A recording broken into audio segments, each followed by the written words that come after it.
오늘 말씀은 우리가 너무나도 잘 알고 있는 말씀입니다. 이 말씀은 로마서의 핵심 구절이라고도 할 수 있습니다. 그리고 이 말씀을 통하여 우리가 잘 알고 있듯이 마틴 루터와 요한 웨슬리가 회심을 경험하였습니다. 그로 인하여서 종교개혁이 일어나고 감리교가 창시되는 그런 일들이 역사 가운데 나타났던 것을 우리는 보게 됩니다. 그뿐만 아니라 존 칼빈이 세우게 된 개혁주의 이신칭의론에 있어서 오늘 말씀을 비롯하여 로마서 각 곳의 말씀이 아주 중요한 역할을 하고 있는 것을 우리는 보고 있습니다. 우리는 이것을 믿습니다. 오직 믿음으로 인해서 우리가 의롭게 된다는 그 놀라운 진리를 믿고 있습니다. 다 믿으시죠? 아멘. 그렇습니다. 우리는 오직 믿음을 통하여 진정으로 하나님께서 의롭다 하셨음을 믿습니다. 확신합니다. 오늘도 이 말씀이 우리의 삶 가운데 충만하게 임하여 주의 거룩한 영광을 바라보며 은혜를 충만하게 누리게 하실 줄로 믿습니다. 아멘. 이 시간 우리 같이 함께 16절 말씀을 같이 함께 간단하게 살펴보길 원하는데요. 내가 복음을 부끄러워하지 아니하노니 라고 사도 바울은 말하고 있습니다. 여기서 단순히 그냥 내가 복음을 자랑한다 라고 말하면 되는데 왜 사도 바울은 내가 복음을 부끄러워하지 아니하노니 라고 말하고 있을까요? 그것은 실제로 복음을 부끄러워하는 사람들이 있었기 때문에 그렇습니다. 그 사람들이 누굴까요? 바로 16절 하반절에 나오는 유대인과 헬라인들입니다. 이들은 실제적으로 복음, 예수 그리스도의 십자가를 부끄러워했습니다. 유대인들이 예수님을 부끄러워한 것은 하나님의 저주를 받아 나무에 달렸기 때문입니다. 예수 그리스도를 믿고 따르는 것은 하나님을 향한 신성모독이라고 생각한 것이죠. 또한 헬라인은 어떻습니까? 그들은 보이는 신을 진짜 신이라고 믿었습니다. 고대 그리스 로마 신들을 보게 되면 형상이 있었습니다. 조각이 있고 그림이 있었습니다. 그런데 우리 주 예수 그리스도께서는 십자가에 달려 죽으실 뿐만 아니라 3일 만에 살아나시고 또한 승천하셨죠. 그래서 그분은 형상이 없으십니다. 그렇기 때문에 이 헬라인들은 예수 그리스도를 따르고 믿는 것을 바로 미신으로 여겼습니다. 그들에게는 예수 그리스도를 믿고 따르는 것은 어리석은 일이었고 부끄러운 일이었습니다. 이에 대해서 고린도전서 1장 23절에서 바울은 이와 같이 말합니다. 고린도전서 1장 23절 같이 함께 읽겠습니다. 우리는 십자가에 못 박힌 그리스도를 전하니 유대인에게는 거리끼는 것이요 이방인에게는 미련한 것이로되. 아멘. 이 말씀처럼 바로 유대인에게는 십자가의 복음이 거리끼는 것이었고 이방인에게는 미련한 것이었습니다. 그럼에도 불구하고 이 사도 바울이 나는 복음을 부끄러워하지 않고 자랑한다라고 말할 수 있었던 것은 무엇 때문에 그럴까요? 바로 복음은 모든 믿는 자에게 구원을 주시는 하나님의 능력이 되기 때문에 그렇습니다. 이 놀라운 진리, 이 놀라운 능력 앞에서 이 사도 바울은 이 복음을 나는 부끄러워하는 것이 아니라 자랑하고 난 이것을 붙들고 평생을 영원토록 살아간다고 고백할 수 있었던 것입니다. 이것이 바로 우리의 동일한 고백인 줄로 믿습니다. 그래서 이 사도 바울은 이 복음의 능력, 복음 가운데 나타난 하나님의 능력을 수많은 사람들에게 전하기 위해서 자신의 평생을 드렸던 사람입니다. 그 복음 안에 있는 구원을 주시는 하나님의 능력을 경험하게 되면 가만히 있을 수가 없는 것이죠. 저도 중학교 3학년 때 주님을 처음 만났습니다. 저는 모태신앙입니다. 믿는 부모님 밑에서 태어나서 이제 신앙생활을 시작하게 됐는데요. 제가 8살, 9살 때 제일 힘들었던 것이 무엇이냐면 TV에는 너무나도 재미있는 만화 영화가 아침에 꼭 교회 가야 되는 그 시간에 시작했습니다. 디즈니 만화동산. 그걸 보고 싶어서 엄마한테 애걸했습니다. 오늘 한 번만 교회 안 가면 안 되겠냐고. 교회 안 가면 내 자식 아니다. 나가라. 그래서 교회를 열심히 나갈 수밖에 없었고 그 가운데서 부모님이 가셨던 그 주일 성수와 또한 믿음에 대한 열정으로 지금 제가 이 자리에 서 있다고 저는 믿습니다. 그런데 제가 예수 그리스도를 인격적으로 만나고 나서부터 제 마음 가운데 들었던 고민이 무엇이냐면, 과연 믿음은 무엇인가? 나는 믿음이 좋은 사람인가? 나는 구원받은 사람인가? 내 안에 예수 그리스도를 통한 진정한 구원의 확신이 있는가? 저는 매일 고민할 수밖에 없었습니다. 씨름할 수밖에 없었습니다. 진짜 내가 하나님 앞에서 구원받았는가? 왜냐하면 제 안에는 아직도 죄의 문제가 남아있고, 하나님이 원하시는 그런 거룩한 삶이 아니라 죄 가운데 계속적으로 싸워서 승리함에도 불구하고 날마다 넘어지는 삶이 중학교 3학년 때부터 지금까지 계속적으로 오기 때문에 너무나 괴로웠습니다. 저만 그렇죠? 하나님께서 우리에게 주시는 믿음이 도대체 무엇인지에 대해서 정말 많이 고민했습니다. 그러면서 이 여름에, 이 시간에 사랑하는 성도 여러분과 함께 나누고자 하는 말씀, 기도할 때 하나님께 주신 이 말씀 함께 깊이 나누고자 합니다. 그 복음을 주시는 하나님의 능력, 그 능력을 나는 받았음에도 불구하고 왜 나는 믿음이 없는 자처럼 행동하는가? 과연 믿음은 무엇이고 과연 의인은 누구인가? 같이 함께 살펴보길 원합니다. 16절 말씀에 바로 이제 사도 바울은 복음이 하나님의 능력, 구원을 주시는 하나님의 능력이라고 말하면서 17절 말씀을 설명하고 있습니다.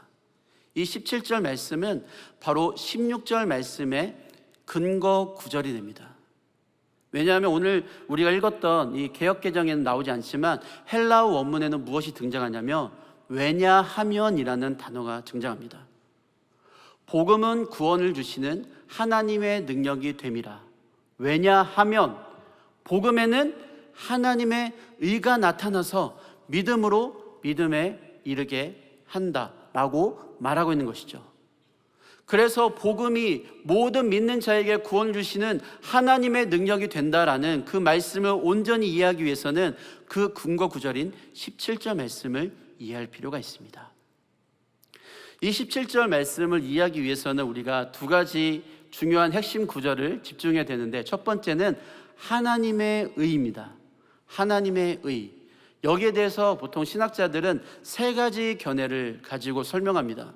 첫 번째는 이 하나님의 의가 하나님 그분의 의로우심, 하나님의 의로운 속성을 의미한다라고 말하고 있는 것이죠. 두 번째는 무엇이냐면 그 의로우신 하나님께서 우리를 구원하시기 위해서 행하신 모든 의로우신 구원의 행위가 바로 하나님의 의다라고 설명하고 있는 것입니다. 그리고 마지막 세 번째 견해는 무엇이냐면 바로 여기서 말하는 하나님의 의는 예수 그리스도를 통하여서 죄인을 의인이라는 거룩한 신분을 허락하신 것이다 라고 설명하는 것입니다. 자, 여기서 말한 이 첫 번째, 두 번째, 세 번째 견해 중에서 오늘 말씀에 해당되는 그런 견해는 무엇이라고 생각하시나요? 네, 다 마음속으로 대답하실 줄로 믿습니다. 몇 번이든 상관없습니다. 이 모든 것들이 이 하나님의 의에 적합한 해석이고 이 모든 것들이 다 성경적인 근거를 가지고 있습니다. 그런데 오늘 말씀에 좀 더 적합한 것이 있다면 3번이라고 할 수 있습니다. 세 번째 견해라고 할 수 있습니다. 세 번째 견해 무엇인지 기억나시죠? 하나님께서 예수 그리스도를 통해서 우리에게 주신 의인이라는 거룩한 신분을 의미합니다. 그런데 1번부터 3번까지 견해를 합쳐보면 하나님의 의는 거룩한 의로운 속성을 가지신 하나님께서 그분이 행하신 의로운 구원의 행위로 말미암아 예수 그리스도를 통하여 우리에게 주신 의로운 신분이라고 할 수 있습니다. 우리는 그러한 의로운 신분을 가진 자들이 되었습니다. 복음 안에 하나님께서 거룩한 의로운 신분을 우리에게 허락하시기 위해서 두셨다. 그리고 그것을 나타내셨다라고 17절은 말하고 있는 것이죠. 그렇다면 무엇을 통해서 주님이 이것을 드러내시고 나타내실까요? 바로 그것은 믿음으로 믿음에 이르게 하나니라는 이 구절 가운데 나와 있습니다. 이 구절에 대해서 정말 많은 신학자들의 여러 가지 의견이 있습니다. 초대교회 교부들이 이와 같이 설명합니다. 이것은 구약에서의 믿음과 신약에서의 믿음을 설명하는 것이다 라고 그렇게 설명하고 있고, 또한 어거스틴은 이것이 복음을 전하는 자의 믿음, 또한 복음을 받아들이는 자의 믿음을 같이 설명하고 있는 것이다 라고 하고 있습니다. 존 칼빈은 이것을 사람이 갖고 있는 믿음이 점차 예수 그리스도를 통해서, 하나님을 통해서 커져가는 그런 의로움이다 라고 설명을 하고 있습니다. 그런데 이 말씀을 우리가 좀 더 이해하기 위해서는 한 구절을 좀 더 우리가 참고해야 되는데, 그 말씀이 고린도후서 2장 16절 말씀입니다. 제가 읽어드리도록 하겠습니다. 이 사람에게는 사망으로부터 사망에 이르는 냄새요, 저 사람에게는 생명으로부터 생명에 이르는 냄새라. 누가 이 일을 감당하리요?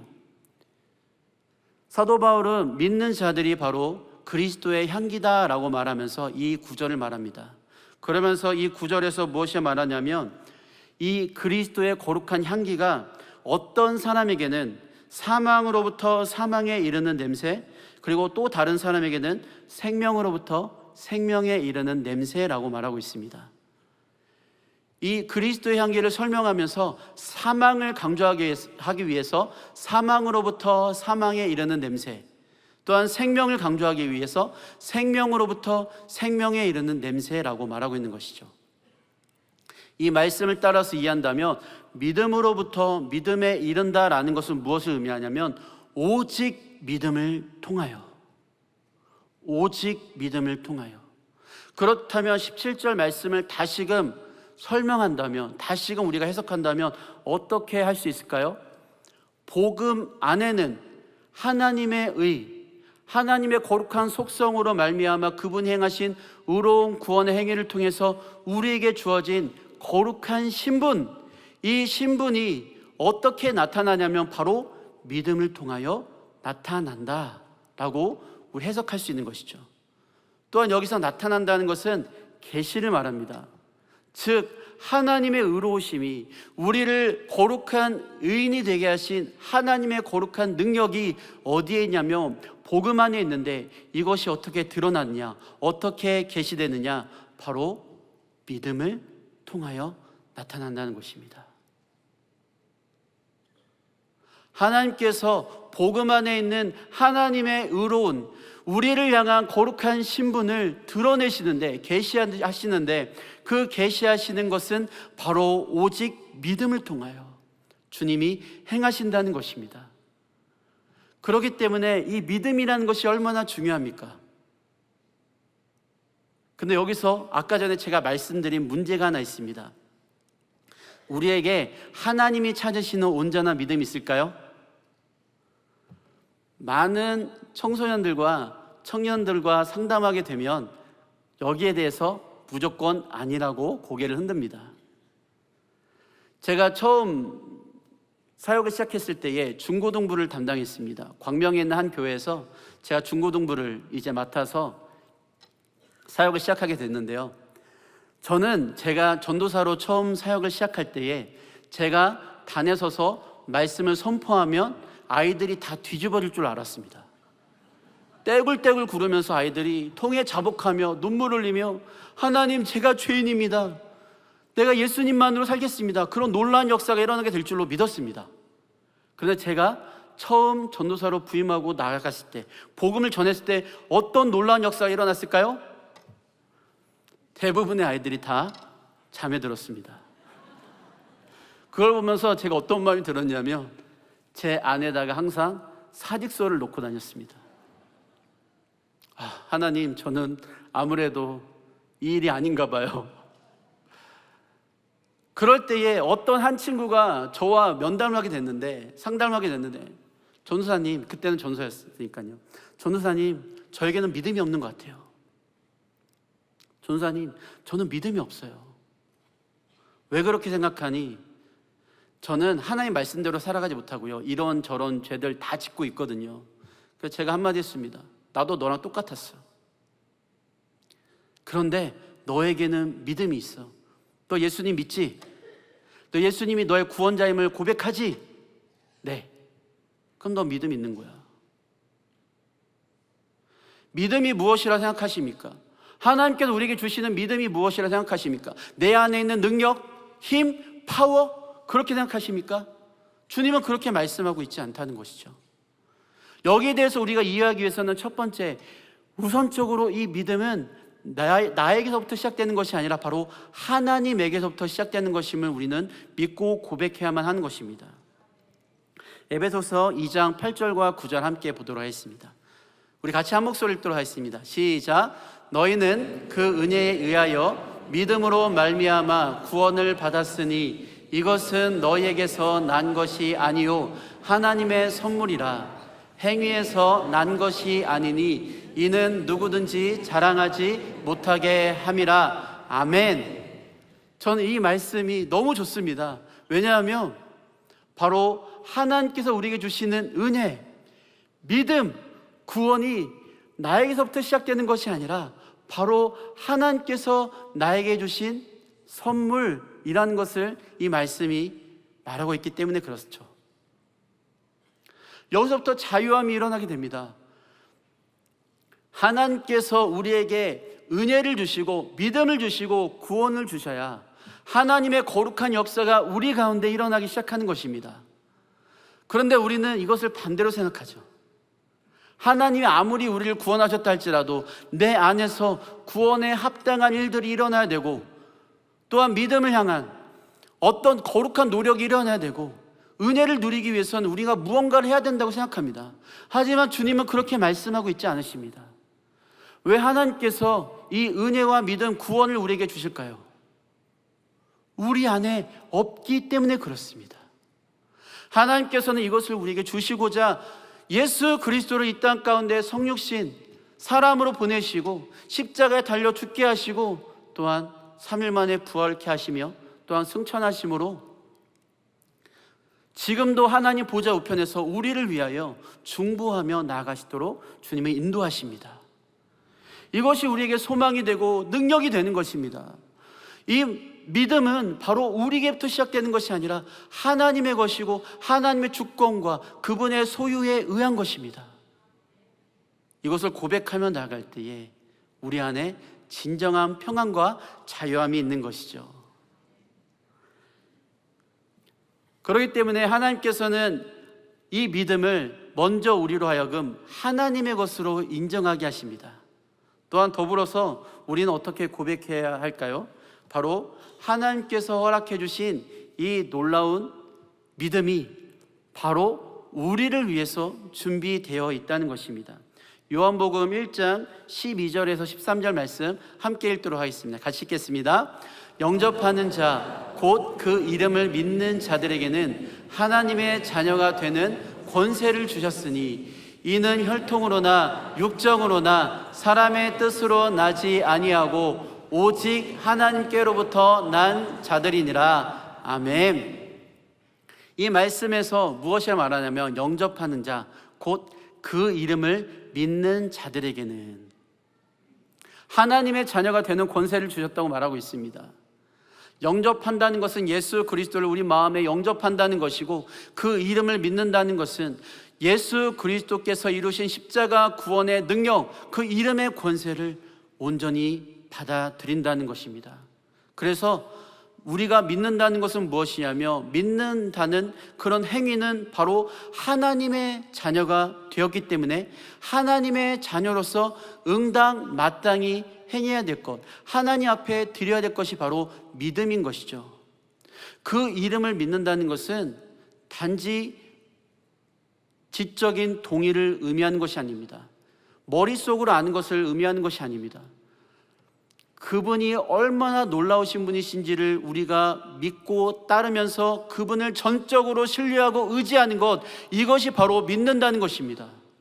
하나님의 자녀로서 하나님을 믿는다는 것이 무엇입니까? 그분만을 의지하고 전적으로 신뢰하는 삶입니다. 믿음은 먼 곳에 있지 않습니다. 믿음은 하나님과의 관계성 안에 있습니다.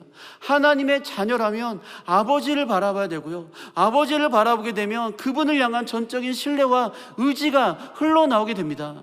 주님은 그것을 향하여 우리의 믿음이라고 말씀하고 계시는 겁니다. 이제 여름철이기 때문에 많은 부모님들이 자녀들을 데리고서 여행을 가십니다. 여행을 갈 때 자녀들이 캐리어를 싸면서 막 고민하는 거 들어보셨어요?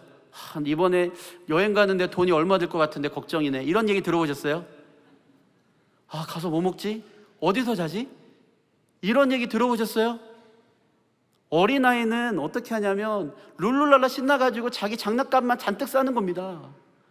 사춘기 아이는 한마디 합니다. 엄마 아빠 와이파이 돼? 그거 말고는 원하는 것이 없어요. 왜냐하면 확신이 있기 때문에 그렇습니다. 부모님이 나를 가장 좋은 곳에 데려갈 것이고, 그리고 부모님께서 내가 먹고 싶은 거 다 사줄 거라는 전적인 믿음이 있는 것입니다. 굳건한 관계성은 흔들리지 않는 온전한 믿음을 자아내는 것입니다. 우리는 하나님을 그렇게 의지하고 있나요? 하나님을 신뢰하고 있나요? 주님은 우리에게 그것을 물으시는 것입니다. 너에게 믿음이 있느냐 물으실 때에 주님께서는 그것을 물어보고 계시는 것입니다. 너에게 진정으로 아버지 되는 나에 대한 확신이 있느냐? 어떠한 삶에 요동이 온다 할지라도 흔들리지 않고 굳건히 서서 나를 신뢰함으로 세상의 모든 영적인 싸움에서 승리하며 나아갈 수 있는 능력이 너에게 있느냐? 주님은 물어보시는 것입니다. 사랑하는 성도 여러분, 전적인 신뢰와 의지를 가지고 주님 앞에 나아가는 우리 모두가 되기를 간절히 소망합니다. 주님이 원하시고 바라시는 것이 바로 그것입니다. 우리 주 예수 그리스도께서 과부와 재판장 비유를 말씀하시면서 이 말씀하십니다. 누가복음 18장 8절 말씀입니다. 같이 함께 읽도록 하겠습니다. 내가 너희에게 이르노니 속히 그 원한을 풀어주시리라. 그러나 인자가 올 때에 세상에서 믿음을 보겠느냐 하시니라. 아멘. 불의한 재판장이 한 명 있습니다.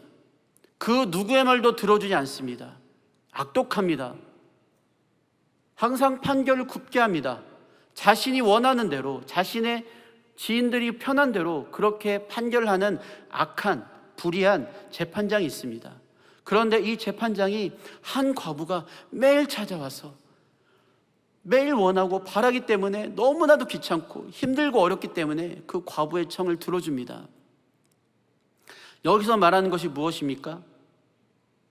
이 과부에게는 이 불의한 재판장에 대한, 그를 향한 그런 굳건한 신뢰가 있습니까? 의지함이 있습니까?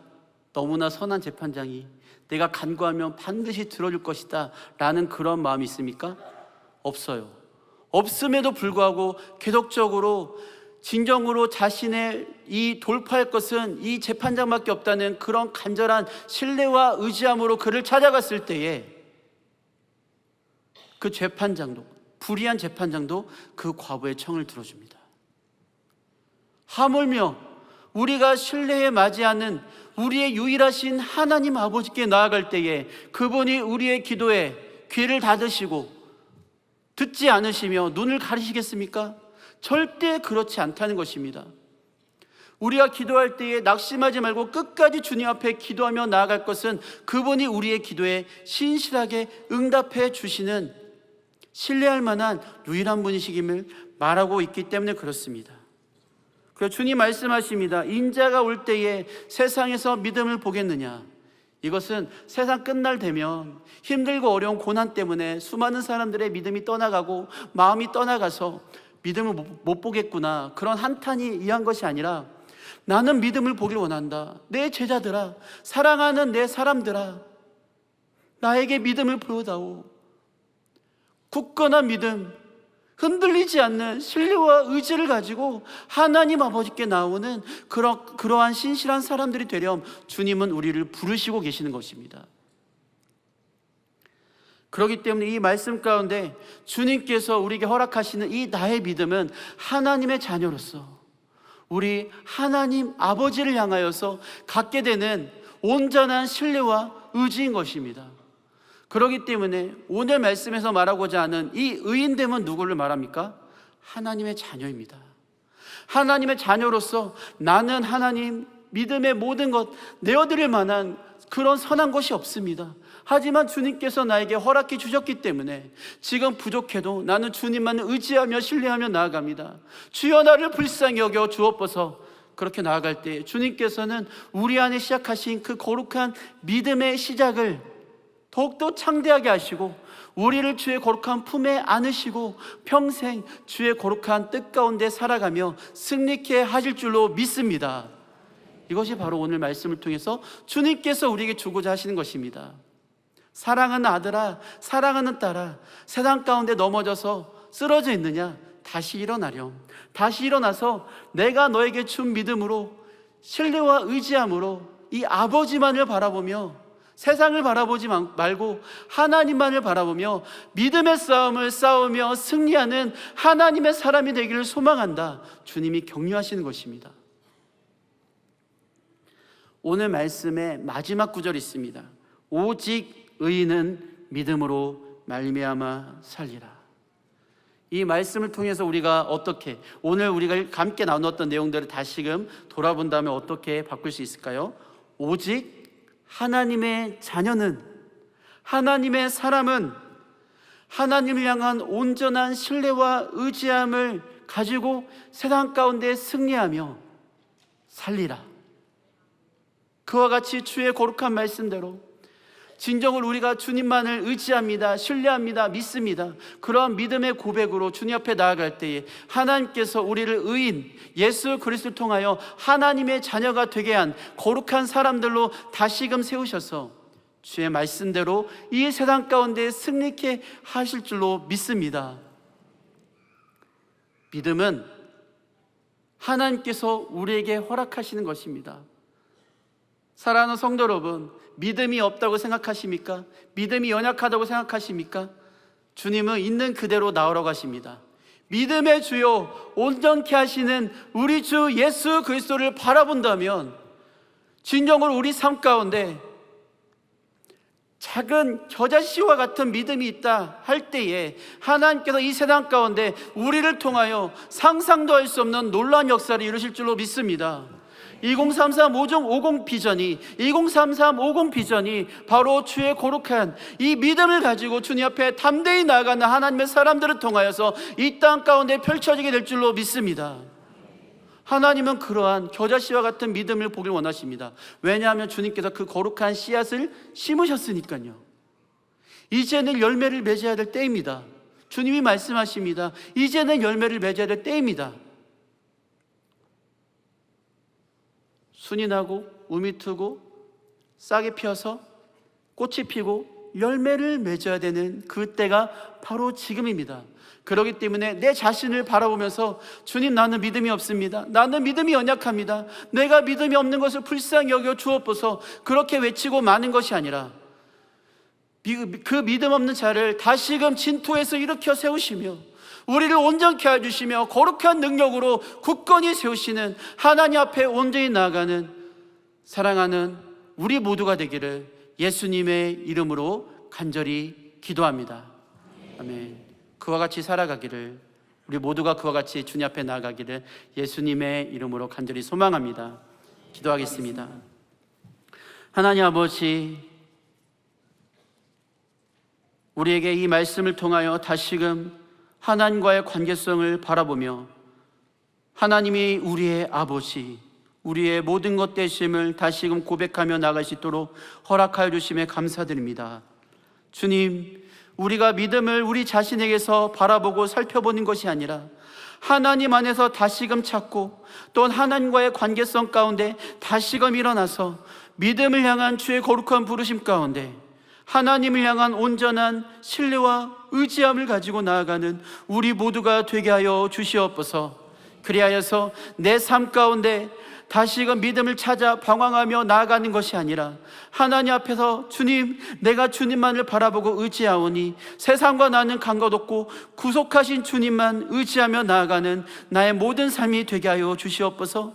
이러한 삶의 진정한 고백으로 나아가는 우리 모두가 되게 하여 주시옵소서. 그렇게 하시 주님께 영광 올려드립니다. 주님, 우리의 평생을 진정한 의인으로서 믿음의 굳건히 서서 나아가는 하나님의 사람들로 세워 주시옵소서. 감사합니다. 예수님의 이름으로 기도드립니다. 아멘.